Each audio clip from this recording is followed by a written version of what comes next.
മലനാട് T വിയുടെ എല്ലാ പ്രിയപ്പെട്ട പ്രേക്ഷകർക്കും നമസ്കാരം, സ്വാഗതം. ഞാൻ RJ സുനീഷ്. ഇന്ന് ഈ ഒരു പ്രത്യേക അഭിമുഖത്തിലേക്കാണ് നിങ്ങളുടെ ശ്രദ്ധയെ ഞാൻ കൂട്ടിക്കൊണ്ടു പോകുന്നത്. ഇന്ന് മലനാട് ടി വിയുടെ ഈ പാലാരിവട്ടത്തെ സ്റ്റുഡിയോയിൽ എന്നോടൊപ്പം ഉള്ളത് മലയാള സിനിമയിലെ നമുക്കെല്ലാം അറിയാവുന്ന ഒരു പ്രിയങ്കരിയായ നടിയാണ്. കുഞ്ഞനന്തൻ്റെ കട, ഗാന്ധിനഗറിലെ ഉണ്ണിയാർച്ച, പ്രേമസൂത്രം, കുതിരപ്പവൻ, അതേപോലെ തന്നെ ദൈവമേ കൈതൊഴാം, കേക്കുമാറാകണം തുടങ്ങിയ 10ലധികം ചിത്രങ്ങളിലൂടെയും, അതുപോലെ തന്നെ എനിക്ക് തോന്നുന്നു സിനിമയെക്കാളും കൂടുതൽ നമുക്കേറെ സുപരിചിതയായിട്ടുള്ളത് വേദികളിലൂടെ, അതായത് സ്റ്റേജ് ഷോകളിലൂടെ, അതിലുപരി നമ്മുടെ വീട്ടിൽ നമ്മൾ ഏറെ ചിരിപ്പിക്കുന്ന കോമഡി ഷോകളിലൂടെയാണ്. ഏഷ്യാനെറ്റിലൊക്കെ ഒരുപാട് കോമഡി ഷോകൾ. അപ്പോൾ ഞാൻ ഉൾപ്പെടെയുള്ള റിയാലിറ്റി ഷോയിൽ ഞാൻ ചെയ്തിട്ടുള്ള സമയത്ത് എൻ്റെ ഒരു സഹപ്രവർത്തകയായിരുന്നു. അത് മാത്രമല്ല മലനാട് ടി വിയുടെ ഒരു സന്തത സഹചാരിണിയാണ്. നമ്മുടെ ഒരുപാട് പ്രോഗ്രാമുകളിൽ നമ്മോടൊപ്പം ആത്മാർത്ഥമായിട്ട് സഹകരിച്ചിട്ടുള്ള വ്യക്തിയാണ് പാവങ്ങളുടെ മഞ്ജു വാര്യർ. അതായത് മഞ്ജു വിജീഷ്. ഏറെ സ്നേഹത്തോടെ സ്വാഗതം ചെയ്തു. നമസ്കാരം. നമസ്കാരം. ഓക്കെ, അപ്പൊ എന്തായാലും ഇന്ന് മലനാട് ടിവിയുടെ ഈ ഒരു സ്റ്റുഡിയോയിൽ എത്തിയതിലുള്ള നന്ദി ആദ്യം തന്നെ അറിയിക്കുകയാണ്. Thank you. എനിക്ക് ചോദിക്കാനുള്ള ആദ്യത്തെ കാര്യം എന്ന് വെച്ച് കഴിഞ്ഞാൽ, സാധാരണ നമ്മൾ സ്കൂളിലൊക്കെ പഠിക്കുന്ന സമയത്ത് ടീച്ചർമാർ നമ്മളോട് ചോദിക്കാറുണ്ട്, വലുതാകുമ്പോൾ ആരാവാനാണ് ആഗ്രഹമെന്ന്. മിക്കവാറും ആൾക്കാർ പറയും എനിക്ക് ഡോക്ടർ ആവണം, എഞ്ചിനീയർ ആവണം. ഒരു 90% കുട്ടികളും അങ്ങനെ പറയും. പക്ഷേ അതിൽ പലരും അതൊന്നും ആവാറില്ല എന്നുള്ളതാണ് സത്യം. എന്നോട് അങ്ങനെ ചോദിക്കുന്ന സമയത്തൊക്കെ ഞാനൊരു നടനാവണം അല്ലെങ്കിൽ ആകാശവാണിയിൽ പോകണം എന്നൊക്കെ പറഞ്ഞില്ല. അന്ന് മഞ്ജു എന്തായിരുന്നു പറഞ്ഞത്? ഏതെങ്കിലും ഓഫീസിൽ പതിവ് പോലെ എന്തെങ്കിലും ഒരു ഉദ്യോഗസ്ഥ, അതായിരുന്നു. ഒരിക്കലും ഒരു കലാകാരി അല്ലെങ്കിൽ ഈ ഒരു നിലയിലേക്ക് എത്തുമെന്നൊന്നും ഞാൻ പ്രതീക്ഷിച്ചിരുന്നില്ല. ഒരിക്കലും പ്രതീക്ഷിച്ചിട്ടില്ല. വീട്ടില് സപ്പോർട്ടായിരുന്നു. എൻ്റെ അച്ഛൻ ഭയങ്കര സപ്പോർട്ടായിരുന്നു. ചെറുപ്പം മുതലേ ഒരു ഡാൻസർ ആയിരുന്നു ഞാൻ. അപ്പോൾ എവിടെ ഒരു പ്രോഗ്രാം ഉണ്ടെങ്കിലും അച്ഛൻ എന്നെ കൊണ്ടുപോകുമായിരുന്നു. എൻ്റെ മെയിൻ ബാക്ക് ബോൺ എന്ന് പറയുന്നത് എൻ്റെ അച്ഛൻ തന്നെയായിരുന്നു തുടക്കത്തിൽ. അച്ഛനെ നാട്ടിലെല്ലാം അറിയപ്പെടുന്നത് മണി എന്നായിരുന്നു. അച്ഛന് ബാങ്കിലായിരുന്നു, അവിടെ കോപ്പറേറ്റീവ് ബാങ്കിലായിരുന്നു ജോലി. സുബ്രഹ്മണ്യദാസ് എന്നായിരുന്നു പേര്. എൻ്റെ ചെറുപ്പത്തിൽ തന്നെ അച്ഛൻ മരിച്ചു. ഞാൻ 6ാം ക്ലാസ്സിൽ പഠിക്കുമ്പോഴാണ് അച്ഛൻ മരിക്കുന്നത്. അമ്മയും നല്ല സപ്പോർട്ടായിരുന്നു. അമ്മയ്ക്കും ഒരുപാട് ഇഷ്ടമായിരുന്നു പ്രോഗ്രാമും സിനിമ, സീരിയൽ. അമ്മയുടെ പേര് കൃഷ്ണകുമാരി. അമ്മ ഇപ്പോഴും ഉണ്ട്.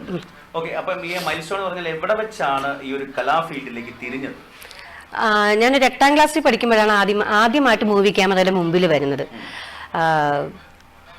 ഒരു ചെറിയൊരു ഷോർട്ട് മൂവി ആയിരുന്നു. കുണ്ട്ര ജോണി സാറൊക്കെയുള്ള ഒരു ഷോർട്ട് മൂവി ആയിരുന്നു. പക്ഷെ അതൊന്നും കംപ്ലീറ്റ് ചെയ്തില്ല. അന്ന് കുറെ കുട്ടികളുടെ കൂട്ടത്തിൽ ഒരാളായിട്ടായിരുന്നു ഞാൻ പോയിരുന്നത്. മദൻലാൽ സാറൊക്കെ ഉണ്ടായിരുന്നു, മോഹൻലാൽ സാറിന്റെ ഡ്യൂപ്പ് എന്നറിയപ്പെടുന്നത് മദൻലാൽ സാറൊക്കെ ഉണ്ടായിരുന്നു അതില്. പക്ഷെ അതൊന്നും കംപ്ലീറ്റ് ചെയ്തില്ല. പക്ഷെ അന്ന് നമുക്ക് അതിനെ പറ്റി ഒരു അറിവും കാര്യങ്ങളും ഒന്നുമില്ല. സ്കൂളിൽ പഠിക്കുന്ന സമയം നമ്മൾ ടിവിയും സിനിമയൊക്കെ കണ്ടുകൊണ്ടിരിക്കുന്ന കാലത്ത് ചെല്ലുമ്പോൾ നമുക്ക് അതിൻ്റെതായിട്ടുള്ളൊരു ഇത് മാത്രമല്ല, അല്ലാതെ അതിനെക്കുറിച്ച് കൂടുതലായിട്ട് അറിയുകയോ കാര്യങ്ങളോ ഒന്നും ഇല്ലായിരുന്നു. പിന്നെ അത് കഴിഞ്ഞ് കോളേജിൽ 10ാം ക്ലാസ് ഒക്കെ കഴിഞ്ഞ് കോളേജിലൊക്കെ കയറിയ സമയത്ത് ആ സമയത്തൊക്കെ മ്യൂസിക് ആൽബങ്ങളുടെ ഒരു കാലമായിരുന്നു. അങ്ങനെ കുറേ മ്യൂസിക് ആൽബങ്ങളൊക്കെ ചെയ്യാൻ പറ്റി. അങ്ങനെ ആ ഒരു ബന്ധമാണ് മലനാട് ടി വിയുമായിട്ട് ഉള്ളൊരു ബന്ധത്തിന്റെ തുടക്കം എന്ന് വേണമെങ്കിൽ പറയാം. അതൊരു ഡിഗ്രി പഠിക്കുന്ന സമയം തൊട്ട് ആദ്യം ഇങ്ങനെ കുറെ മ്യൂസിക് ആൽബങ്ങളും കുറെ ഷോർട്ട് ഫിലിം അങ്ങനെയുള്ള കുറെ പ്രോഗ്രാംസ് ആയിരുന്നു ആദ്യം ചെയ്തിരുന്നത്. അത് കഴിഞ്ഞിട്ടൊരു ഒരു ചാനലിൽ ചെയ്യുന്നത് ഏഷ്യാനെറ്റിലായിരുന്നു. ഏഷ്യാനെറ്റിൽ ആ സമയത്ത് സന്മനസ്സുള്ളവർക്ക് സമാധാനം എന്ന് പറഞ്ഞിട്ടൊരു പ്രോഗ്രാം ഉണ്ടായിരുന്നു. അപ്പൊ അതിലൊരു 5-6 എപ്പിസോഡ് ചെയ്യാൻ പോയി. അത് ചെയ്യാൻ പോയതും ഒരു ഷോർട്ട് ഫിലിമുമായിട്ട് ബന്ധപ്പെട്ട് തന്നെ. അതിൽ ഇരുന്നപ്പോൾ ഉഷ ചേച്ചി ഉണ്ടായിരുന്നു. മരിച്ചുപോയ നമ്മുടെ പേര് ഞാൻ വിട്ടുപോയി. ഒരു ആർട്ടിസ്റ്റ് ഉണ്ടായിരുന്നു, ചേട്ടൻ്റെ പേര് ഞാൻ മറന്നുപോയി. അല്ല, ഈ ഷോർട്ട് ഫിലിം ആ ചേട്ടനൊക്കെ അതിനകത്തുണ്ടായിരുന്ന പേര് ഞാൻ വിട്ടുപോയി. അങ്ങനെ ആ ഒരു കോണ്ടാക്ട്സ് ആണ് ഈ ടി ഉഷ ചേച്ചി ആ സമയത്ത് സന്മനസ്സുള്ളവർക്ക് സമാധാനം ചെയ്യുന്നുണ്ടായിരുന്നു.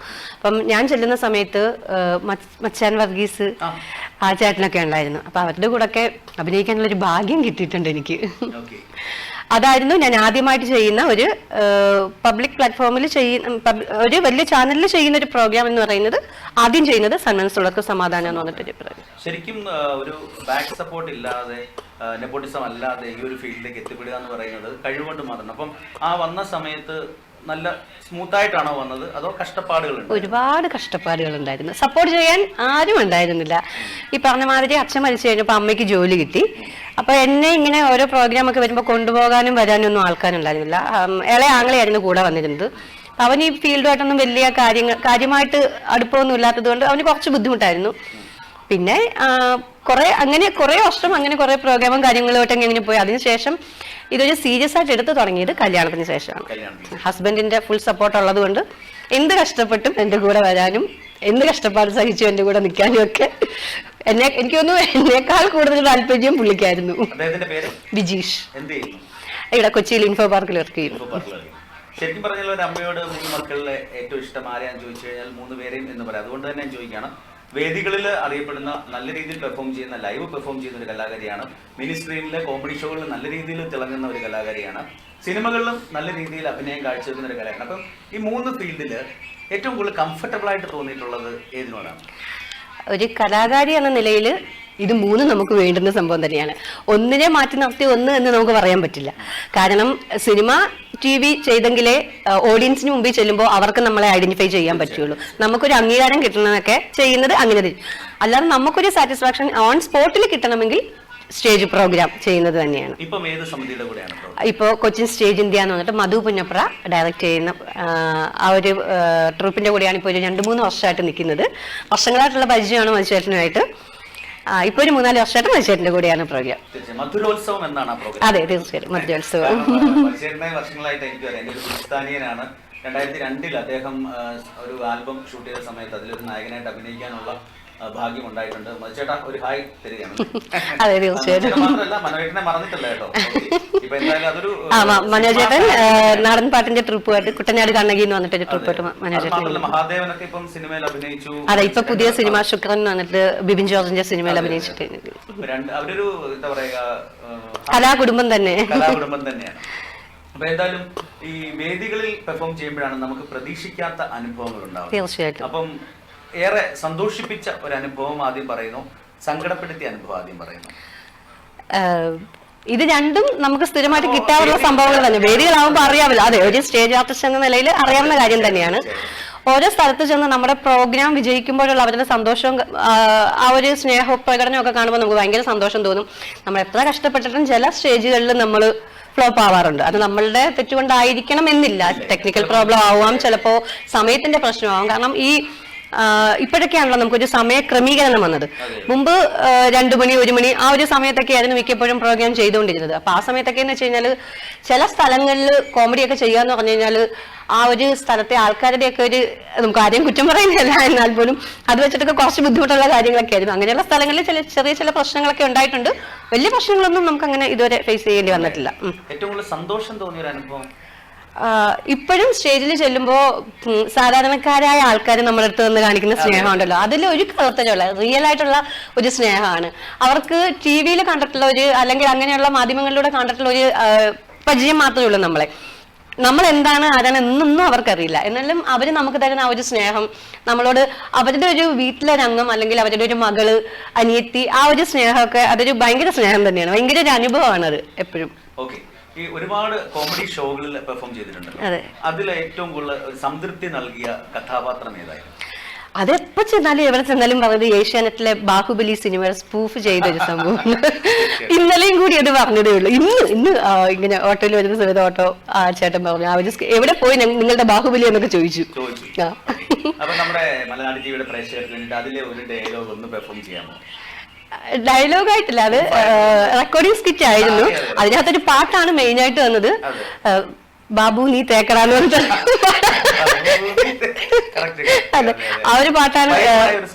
തീർച്ചയായും എനിക്ക് തോന്നുന്നു ഏഷ്യാനെറ്റിന്റെ ചരിത്രത്തിൽ, കോമഡി സ്റ്റാറിന്റെ ചരിത്രത്തിൽ അത്രയും വന്നിട്ടുള്ളൊരു സ്കിറ്റ് വേറെ ഉണ്ടായിട്ടില്ല.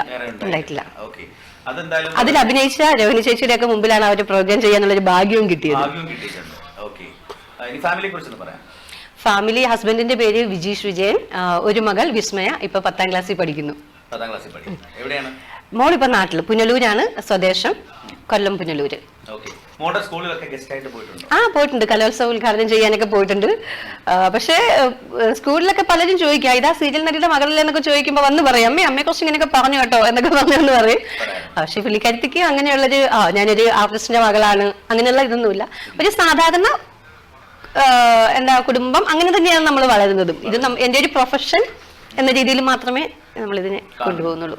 ഇനിയും ചെയ്യാൻ ആഗ്രഹമുള്ള ഒരു കഥാപാത്രം ഏതാണ്? ചെയ്യാൻ ആഗ്രഹമുള്ള കഥാപാത്രം ഞാൻ കോമഡി പ്രോഗ്രാമുമായിട്ട് കേൾക്കുന്ന അതെ നമ്മുടെ ഇതിന്റെ ഡയറക്ടർ ജയശേട്ടൻ ഒരു cinema Mullaperiyar GOC God's own country ചെയ്യാൻ പോവുകയാണ്. ജയശേട്ടാ ജയശേട്ടൻ അറിയാം, കാരണം എന്റെ ആദ്യത്തെ ഷോർട്ട് ഫിലിമിലെ ആദ്യത്തെ എന്റെ നായകനാണ് ജയശേട്ടൻ. എന്താണ് അഭിനയം എന്നെ പഠിച്ച അതെ ആ കഥ പറയണ്ടല്ലോ അവിടെ. അതെ തീർച്ചയായിട്ടും എന്റെ തുടക്കത്തില് ശരിയാണ്, എന്റെ ഒരു ഗുരുസ്ഥാനി എന്ന് വേണമെങ്കിൽ പറയാം ജയശേട്ടനെ. പിന്നെ ഒത്തിരി അങ്ങ് അങ്ങനെ പറഞ്ഞു കഴിഞ്ഞാൽ ഒരുപാട് പ്രായമുള്ള ഒരാളായി പോകല്ലോ എന്ന് കരുതിയിട്ടാണ് ഞാൻ പറയാതിരിക്കുന്നത്. കഥാപാത്രം കോമഡി ചെയ്യുന്ന സമയത്ത് ഒരുവിധം മിക്ക ക്യാരക്ടേഴ്സും ചെയ്തിട്ടുണ്ട്. പക്ഷെ ഈ ബുദ്ധിമാന്ദ്യം സംഭവിച്ചിട്ടുള്ള ആൾക്കാരുടെ ക്യാരക്ടർ ചെയ്തിട്ടില്ല. അതെ അങ്ങനെ അല്ലെങ്കിൽ ഒരു വികലാംഗയായിട്ട് അങ്ങനെയൊന്നും ചെയ്തിട്ടില്ല എന്നാണ് ചെയ്തത്. അല്ലാതെ ഒരുപാട് അമ്മൂമ്മയായിട്ടൊക്കെ ഇഷ്ടം പോലെ ചെയ്തിട്ടുണ്ട്. നേഴ്സ്, ഡോക്ടർ, അങ്ങനെ വക്കീല്, അങ്ങനെയുള്ള ഒരുപാട് ക്യാരക്ടർ ചെയ്തിട്ടുണ്ട്. പക്ഷെ അങ്ങനെ ഒരു ബുദ്ധിമാന്ദ്യം സംഭവിച്ച അല്ലെങ്കിൽ അങ്ങനെ ഒരു ഇതായിട്ട് ചെയ്തിട്ടില്ല ഞാൻ. മലനാട് ടിവിയുടെ ഒരു അഭിമുഖം കണ്ടുകൊണ്ടിരിക്കുന്ന ഏതെങ്കിലും ഡയറക്ടേഴ്സ് ഉണ്ടെങ്കിൽ അല്ലെങ്കിൽ സ്ക്രിപ്റ്റ് റൈറ്റേഴ്സ് ഉണ്ടെങ്കിൽ നമ്മുടെ ബിബിൻ ജോർജ് ഉൾപ്പെടെ നമ്മുടെ സുഹൃത്തുക്കളാണ്, അവർ ഇതുപോലൊരു ക്യാരക്ടർ മഞ്ജുവിന് കൊടുക്കുക. കാരണം നമുക്കറിയാം സുരാജേട്ടനൊക്കെ നമ്മുടെ സുഹൃത്തുക്കളായിരുന്നു. അദ്ദേഹത്തിനൊക്കെ നല്ലൊരു ടേണിംഗ് പോയിന്റ് കിട്ടിയപ്പോഴാണ് അവരുടെയൊക്കെ കാലിബർ നമുക്ക് മനസ്സിലാക്കിയത്. നമ്മുടെ കയ്യിൽ പന്തുണ്ട്, പക്ഷെ കളിക്കാൻ നമുക്കൊരു കോർട്ടും കൂടി ഉണ്ടെങ്കിൽ മാത്രമേ നമുക്ക് നന്നായിട്ട് പെർഫോം ചെയ്യാൻ സാധിക്കും. അപ്പോൾ ഇതുപോലൊരു ക്യാരക്ടർ തീർച്ചയായിട്ടും മഞ്ജുവിന് കൊടുക്കണം എന്ന് ഞാൻ റിക്വസ്റ്റ് ചെയ്യുകയാണ്. ഓക്കെ, അതുപോലെ തന്നെ കുറെ സിനിമകൾ ചെയ്തിട്ടുണ്ട്. അതിൽ ചെയ്തിട്ടുള്ള കഥാപാത്രങ്ങളിൽ ഏറ്റവും ഇഷ്ടപ്പെട്ടത് ഏതാണ്? ഇഷ്ടപ്പെട്ട കഥാപാത്രങ്ങൾ എന്ന് വെച്ച് കഴിഞ്ഞാല് എല്ലാം ഇഷ്ടത്തോട്, കാരണം സിനിമ എല്ലാ ആർട്ടിസ്റ്റുകളുടെ ഒരു 10-30 സിനിമകളും ചെയ്തിട്ടുണ്ട് കേട്ടോ. ആദ്യത്തെ സിനിമ മമ്മൂട്ടി സാറിന്റെ കൂടെ കുഞ്ഞനന്തന്റെ കട എന്ന് പറഞ്ഞിട്ട് 2 സീനേ ഉണ്ടായിരുന്നുള്ളൂ. അതിലൊരു സീൻ മമ്മൂട്ടി സാറിന്റെ കൂടെ ഉള്ളൊരു കോമ്പിനേഷൻ, അത് ഭയങ്കര ഒരു എന്റെ ജീവിതത്തിൽ കിട്ടിയ ഏറ്റവും വലിയൊരു ഭാഗ്യം ആയിട്ട് തന്നെ ഞാൻ കരുതുന്നു. കാരണം ഞാനൊക്കെ നമ്മളൊക്കെ ഇങ്ങനെ സിനിമയിൽ അല്ലെങ്കിൽ എന്തെങ്കിലുമൊക്കെ പ്രോഗ്രാമിന് വരുമ്പോൾ മുമ്പിരുന്ന് കാണുന്നു എന്നല്ലാണ്ട് ഒരുമിച്ച് അഭിനയിക്കാനോ അല്ലെങ്കിൽ ചെന്ന് മിണ്ടാനോ ഉള്ളൊരു അങ്ങനെയുള്ളൊരു സൗകര്യമൊന്നും ഉണ്ടായിട്ടുണ്ടല്ലോ. പക്ഷെ ഇപ്പൊ കൂടെ അഭിനയിക്കാൻ ഒരു സീനിൽ ഒരുമിച്ച് സ്ക്രീൻ ഷെയർ ചെയ്യുക എന്ന് പറയുന്നത് വലിയ ഭാഗ്യമാണ്. ഒപ്പം തന്നെ ദുൽഖർ സൽമാനോടൊപ്പം അഭിനയിക്കാനുള്ളൊരു ഭാഗ്യം കിട്ടിയിട്ടുണ്ട്. അതാണ് ഏറ്റവും വലിയ, അത് ഒരു യമണ്ടൻ പ്രേമകഥ. അതൊക്കെ ഒരു ഭയങ്കര സന്തോഷമുള്ള ഇതാണ്. പിന്നെ ഒരുപാട് രാജ്യങ്ങളിൽ പോയിട്ടുണ്ട്. UK 2 തവണ പോയിട്ടുണ്ട്. യൂറോപ്പ് അറ്റ്ലീസ്റ്റ് കുറെ രാജ്യങ്ങൾ സ്ഥലങ്ങൾ കവർ ചെയ്തിട്ടുണ്ട്. Australia, Malaysia, Qatar, Kuwait, Muscat. പാചകമൊക്കെ നന്നായിട്ട് ചെയ്യും. അത്യാവശ്യം നന്നായിട്ട് പാചകം ചെയ്യും. പാചകം ഇഷ്ടമാണ്. സമയം കിട്ടാറുണ്ട്. കാരണം മോൾക്ക് സ്കൂൾ വിട്ട് വരുമ്പോ എന്തെങ്കിലുമൊക്കെ ഇങ്ങനെ സ്പെഷ്യൽ ഉണ്ടാക്കി കൊടുക്കുക എന്നുള്ളത് അവൾക്ക് ഭയങ്കര ഇഷ്ടമുള്ള കാര്യമാണ്. എന്തെങ്കിലുമൊക്കെ അങ്ങനെ വീട്ടിൽ ചെയ്യാറുണ്ട്. അപ്പം 30-ലധികം സിനിമകൾ ചെയ്തു, അനവധി കോമഡി ഷോകൾ ചെയ്തു. എവിടെ വെച്ച് കണ്ടാലും തിരിച്ചറിയുന്ന ഒരു മുഖമാണ്. അപ്പം ഇനി വീണ്ടും ഞാൻ വേദികളിൽ പ്രോഗ്രാമിന് പോകണോ എന്ന് എപ്പോഴെങ്കിലും ചിന്തിച്ചിട്ടുണ്ടോ? മരിക്കുന്നിടം വരെയും പ്രോഗ്രാം ചെയ്യുക ഏതൊരു കലാകാരി ആഗ്രഹമാണ്. എപ്പോഴും എല്ലാവരും പറയുന്ന പോലെ തന്നെ എനിക്ക് എഴുന്നേറ്റ് നിൽക്കാൻ കഴിയുന്ന കാലം വരെ പ്രോഗ്രാം ചെയ്യണമെന്ന് തന്നെയാണ് എൻ്റെ ഒരു ആഗ്രഹം. തീർച്ചയായിട്ടും വേദി വിട്ടിട്ടുള്ളൊരു ജീവിതത്തെ കുറിച്ചൊന്നും ചിന്തിക്കാൻ പോലും പറ്റത്തില്ല. ഏറ്റവും കംഫർട്ടബിൾ ആയിട്ട് കൂടെ പ്രോഗ്രാം പെർഫോം ചെയ്യുന്നതിൽ ഇഷ്ടപ്പെട്ട ആർട്ടിസ്റ്റുകൾ ഇന്ന് നമ്മുടെ മുഖ്യധാരയിലുള്ള ഒത്തിരി ആൾക്കാരുണ്ടോ? ആരൊക്കെയാണ്? എല്ലാവരും കംഫർട്ടബിൾ ആണ്. എനിക്ക് കൂടുതൽ എൻ്റെ ഒരു ക്യാരക്ടർ വെച്ചിട്ട് നമ്മളിപ്പം ഒരു പ്രോഗ്രാമിന് ചെല്ലുമ്പോൾ അല്ലെങ്കിൽ ഏതെങ്കിലും ഒരു സ്കിറ്റ് ചെയ്യാൻ ചെല്ലുമ്പോൾ അവിടെയുള്ള ആൾക്കാരോട്ട് അവരുമായിട്ടൊക്കെ ഒരു നല്ല കമ്പനി ആയി കഴിഞ്ഞാൽ എനിക്ക് ഫ്രീ ആയിട്ട് എനിക്ക് പിന്നെ ടെൻഷൻ ഇല്ല. എനിക്ക് പരിചയമില്ലാത്ത ഒരാളുടെ കൂടെ പ്രോഗ്രാമിൽ അഭിനയിക്കുമെങ്കിൽ എനിക്ക് ഭയങ്കര ടെൻഷനാണ്. അപ്പം ഞാൻ കുറെ ബബ്ബയൊക്കെ അടിച്ച് കുറെ വിയർത്ത് കുറച്ച് പ്രശ്നങ്ങളാണ്. പക്ഷെ നല്ല കമ്പനിയൊക്കെ ആണെങ്കിൽ പ്രത്യേകിച്ച് റിഹേഴ്സലൊക്കെ ജസ്റ്റ് ഒന്ന് പറഞ്ഞു പോയി കഴിഞ്ഞാൽ ഞങ്ങൾ നന്നായിട്ട് സ്കിറ്റ് ചെയ്യും. അതേപോലെ തന്നെ കോമഡി സ്കിറ്റ് ചെയ്തുകൊണ്ടിരിക്കുന്ന സമയത്ത് ഇപ്പോഴും നമ്മൾ എത്ര സ്റ്റേജ് കോമഡി സ്കിറ്റ് ചെയ്തിട്ടുണ്ടെങ്കിലും ഇപ്പോഴും ചില ആർട്ടിസ്റ്റുകൾ കയ്യിൽ നിന്ന് ഓരോ സംഭവങ്ങൾ ഇടുമ്പോൾ അറിയാതെ ഞാൻ സ്റ്റേജിൽ നിന്ന് ചിരിച്ചിട്ടുണ്ട്. അതിപ്പോഴും ചെയ്യും. ചില പ്രോഗ്രാം കാണുമ്പോൾ അറിയാതെ നിന്ന് വായൊക്കെ പറ്റിട്ട് ഇങ്ങനെയൊക്കെ നിന്ന് ചിരിക്കും ഞാൻ. അതേപോലെ തന്നെ ഇതുതാണ്ട പോലീസ്, ഏകൻ അനേകൻ, പിന്നെ അക്കുവിന്റെ പടച്ചോൻ, അത് വളരെ മനോഹരമായ അക്കുവിന്റെ പടച്ചോൻ. തീർച്ചയായിട്ടും അത് അങ്ങനെ ഒരു ക്യാരക്ടറായിരുന്നു. എന്റെ ഹസ്ബൻഡായിട്ട് ചെയ്തത് വിനോദ് കോവൂരായിരുന്നു. അതിലെ ഡയറക്ടറുടെ മകൻ തന്നെയായിരുന്നു എന്റെ മകനായിട്ട് ചെയ്തിരുന്നത്. അത് ശരിക്കും ഒരു പ്രകൃതി സംരക്ഷണം പോലെ സ്കൂളുകളിലൊക്കെ ഒരു അവയർനെസ് കൊടുക്കാൻ പറ്റുന്ന ഒരു സിനിമയായിരുന്നു. അത് നല്ല കുറെ അവാർഡുകളൊക്കെ വാങ്ങിച്ചു കിട്ടിയ ഒരു സിനിമയായിരുന്നു. ശരിക്കും ഒരു ഫെസ്റ്റിവൽ മൂവി ആയിരുന്നു. തിയേറ്ററിലൊക്കെ വന്ന സിനിമ തന്നെയാണ്. അതേപോലെ തന്നെ മറ്റ് ഓർത്തിരിക്കാൻ പറ്റുന്ന കഥാപാത്രങ്ങൾ ഏത് സിനിമയിലേതാണ്?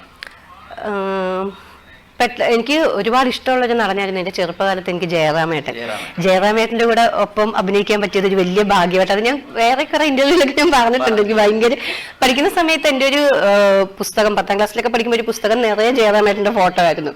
എന്റെ ഒരു എന്താ പറയുന്ന എന്റെ ഒരു ഹീറോ ആയിരുന്നു ജയറാമേട്ടൻ. അപ്പൊ അതൊരു ഭയങ്കര ഭാഗ്യമായിട്ട് ജയറാമേട്ടന്റെ കൂടെ അഭിനയിക്കാൻ പറ്റിയതൊരു ഭയങ്കര ഭാഗ്യമായിരുന്നു. ദിലീപേട്ടന്റെ സിനിമ ചെയ്തിട്ടുണ്ട്. ദിലീപേട്ടന്റെ കൂടെ കോമ്പിനേഷൻ സീൻ ചെയ്തിട്ടില്ല, പക്ഷെ ദിലീപേട്ടന്റെ സിനിമ ചെയ്തിട്ടുണ്ട്. കുറെ സിനിമ, അങ്ങനെ കുറെ ആർട്ടിസ്റ്റുകളുടെ കൂടെ സിനിമ, കുറെ നല്ല ഡയറക്ടേഴ്സിന്റെ ഒപ്പം സിനിമ ചെയ്യാനുള്ളൊരു ഭാഗ്യമൊക്കെ കിട്ടിയിട്ടുണ്ട്. ഒരുപാട് വലിയ വേഷങ്ങളല്ല, പക്ഷെ തരുന്ന 1-2 സീനേ ഉള്ളെങ്കിൽ പോലും അത് ശ്രദ്ധിക്കപ്പെടുന്ന വേഷങ്ങളായിരുന്നു. അങ്ങനെയുള്ളൊരു ഭാഗ്യം കിട്ടിയിട്ടുണ്ട്. ഹോബീസ് പണ്ട് കോയിൻ കളക്ഷൻ, നോട്ടുകൾ, കറൻസി കളക്ഷൻ, പല രാജ്യങ്ങളിലെ കറൻസി, പഠിക്കുന്ന ടൈമിൽ സ്റ്റാമ്പ് കളക്ഷൻ ഒക്കെ ഉണ്ടായിരുന്നു. പിന്നെ ഡാൻസ് ഇപ്പൊ ഒന്ന് നിർത്തി വെച്ചിരിക്കുകയാണ്. ഡാൻസർ ആയിരുന്നു കുറച്ച് നാള്, അധികം പഠിച്ചിട്ടില്ല, പക്ഷെ കോമഡി ട്രൂപ്പുകളിൽ ഡാൻസർ ആയിരുന്നു. അങ്ങനെയാണ് ഈ ഒരു കോമഡിയിലേക്കുള്ള എൻ്റെ ഒരു പ്രവേശനം തന്നെ അങ്ങനെയായിരുന്നു. മനോജ് ഗിന്നസ് അല്ലേ, മനോജേട്ടന്റെ കൊല്ലത്ത് മെഗാ മേക്കേഴ്സ് എന്ന് പറഞ്ഞൊരു ട്രൂപ്പ് ഉണ്ടായിരുന്നു. എൻ്റെ ശരിക്കും കോമഡിയിലേക്കുള്ള എൻ്റെ കാൽവെപ്പ്, എൻ്റെ ഗുരുനാഥൻ എന്ന് പറയുന്നത് മനോജേട്ടനാണ്. ഒരു ദിവസം ഫുള്ള് ഫ്രീ ആയിട്ട് കിട്ടിയെന്ന് വിചാരിക്കുക, എന്ത് ചെയ്യും? വീട്ടിലെ കാര്യങ്ങളൊക്കെ ഒരുവിധം ഒതുക്കി കഴിഞ്ഞാൽ പിന്നെ ഉറക്കം ഭയങ്കര ഇഷ്ടമാണ്.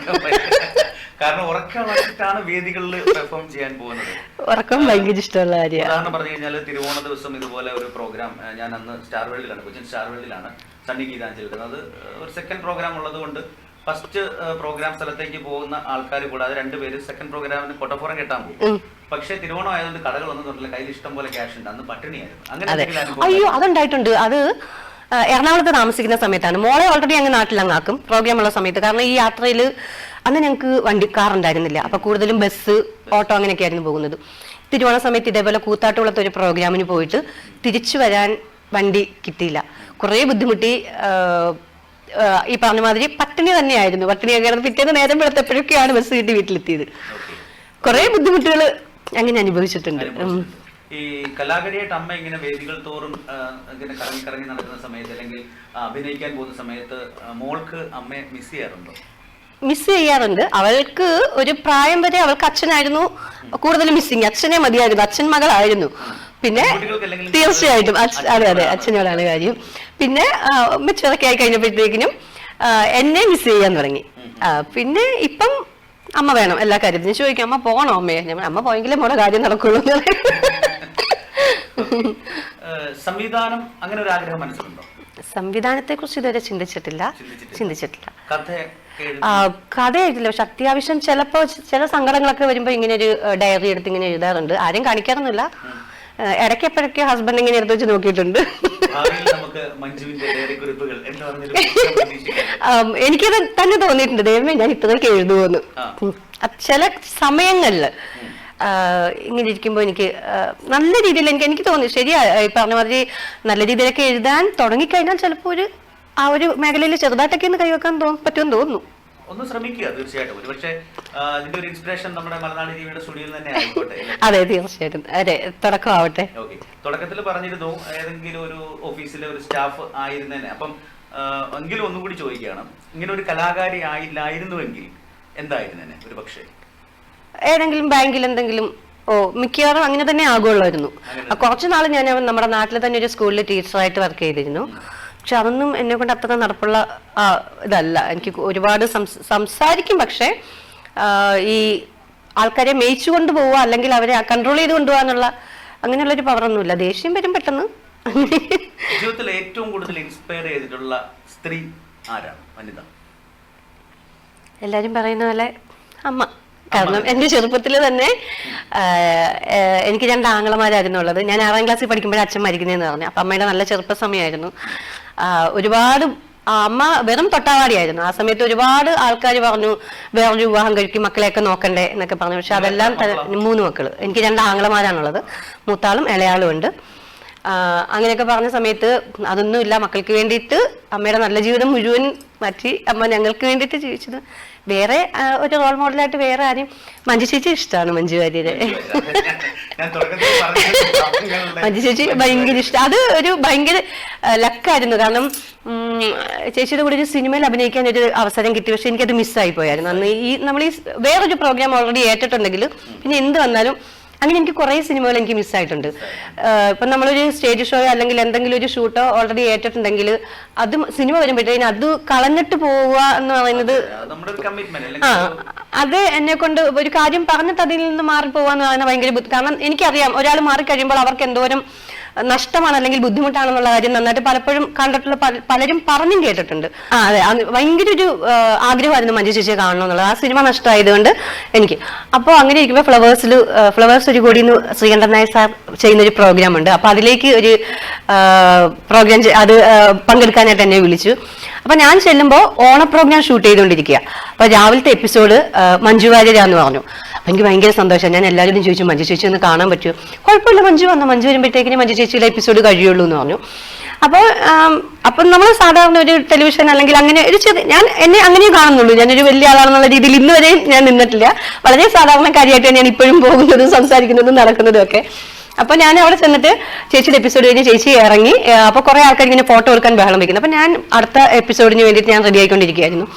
അപ്പൊ ഞാനിങ്ങനെ വെയിറ്റ് ചെയ്ത് നിൽക്കുക. അപ്പൊ എല്ലാവരും വന്ന് ഫോട്ടോ എടുക്കുന്നു, ഞാൻ ഇങ്ങനെ വെയിറ്റ് ചെയ്ത് നിൽക്കുക. അപ്പൊ ചേച്ചി എന്നെ കണ്ടവരെ ഹായ് എന്ന് കാണിച്ചു. അയ്യോ, എനിക്ക് ഭയങ്കര സ്വർഗം കിട്ടിയൊരു സന്തോഷമായിരുന്നു. കാരണം മഞ്ജു ചേച്ചിയൊക്കെ നമ്മളെ കണ്ടപ്പോൾ അറിയുന്നു എന്ന് പറയുന്നത് ഒരു വലിയ സന്തോഷമുള്ള കാര്യം. ചേച്ചി ചേർത്ത് വിളിച്ച് ഫോട്ടോ ഒക്കെ എടുത്തു. നിധി പോലെ സൂക്ഷിക്കുന്നുണ്ട് ഇപ്പോഴും ഞാൻ ആ ഫോട്ടോ. നമ്മുടെ കേരള ബമ്പർ ലോട്ടറി മഞ്ജു വിജീഷിനാണ് അടിച്ചതെങ്കിൽ എന്ത് ചെയ്യുക ക്യാഷ് ഉപയോഗിച്ച്? കൊറേ ലോട്ടറി എടുക്കുന്ന കൂട്ടത്തിലുള്ള ഒരാളാണ് ഞാൻ ആദ്യമേ പറഞ്ഞു ഞാനൊരു സാധാരണക്കാരിയാണ്. എനിക്ക് ശരിക്കും സ്വന്തമായിട്ട് വീട് പോലും ആയിട്ടില്ല ഇതുവരെ. അപ്പോൾ എന്റേതായിട്ടുള്ള കുറെ അധികം കാര്യങ്ങളുണ്ട്, കുറച്ച് ബാധ്യതകളുണ്ട്.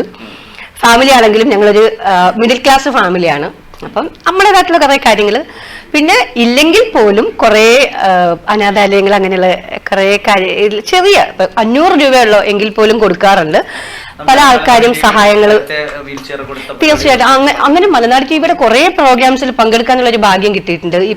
അത് എനിക്ക് തോന്നുന്നു ലോകത്തിലെ ഒരുവിധം കുറെ ആൾക്കാർ വന്ന് പങ്കെടുത്തൊരു പ്രോഗ്രാം ആയിരുന്നു അത്. സ്വപ്നച്ചെറുകം അങ്ങനെ എന്തോ ആയിരുന്നു തോന്നുന്നു അതിന്റെ പേര്, ഞാൻ വിട്ടുപോയി, കുറെ വർഷമായി.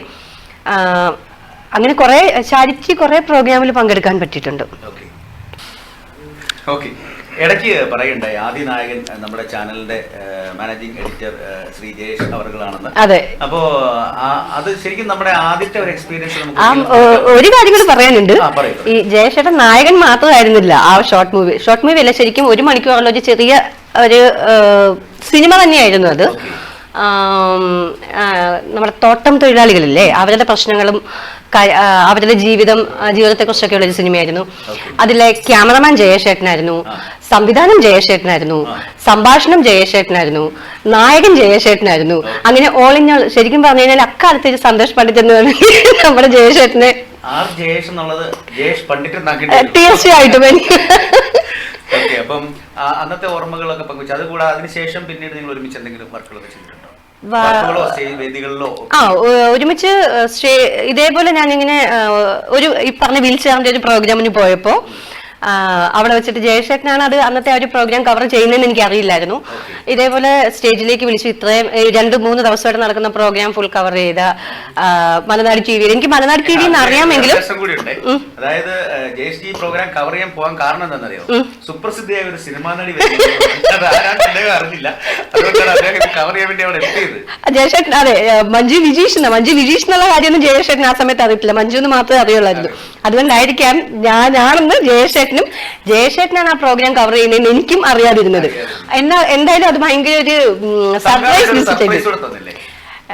തീർച്ചയായിട്ടും അന്ന് ജയശേഖരനെ ആദരിക്കാനുള്ളൊരു ആ ഒരു അവസരം കിട്ടിയത് എനിക്കാണ്. ശരിക്കും അതൊരു ഭയങ്കര സന്തോഷമായിരുന്നു. അതെ, അതായത് ഇന്ന് ഇത്രയും 3 ദിവസമായിട്ട് 1 രൂപ പോലും മേടിക്കാതെ ഇവിടെ വന്ന് ഈ ഫുൾ പ്രോഗ്രാം കവർ ചെയ്ത ഇതിന്റെ എല്ലാമായ ശ്രീ ജയേഷ് കോന്നി അവരുകളെ ഞങ്ങൾ ആദരിക്കാൻ പോവുകയാണ്. അദ്ദേഹത്തെ വേദിയിലേക്ക് ക്ഷണിക്കുന്നു. അദ്ദേഹത്തെ ആദരിക്കുന്നതിന് വേണ്ടിയിട്ട് പ്രശസ്ത സിനിമാ താരം മഞ്ജു വിജീഷിനെ തീർച്ചയായിട്ടും ഭയങ്കര സർപ്രൈസ് ആയിരുന്നു അത്, തീർച്ചയായിട്ടും. അതെ അതെ. ഓക്കെ.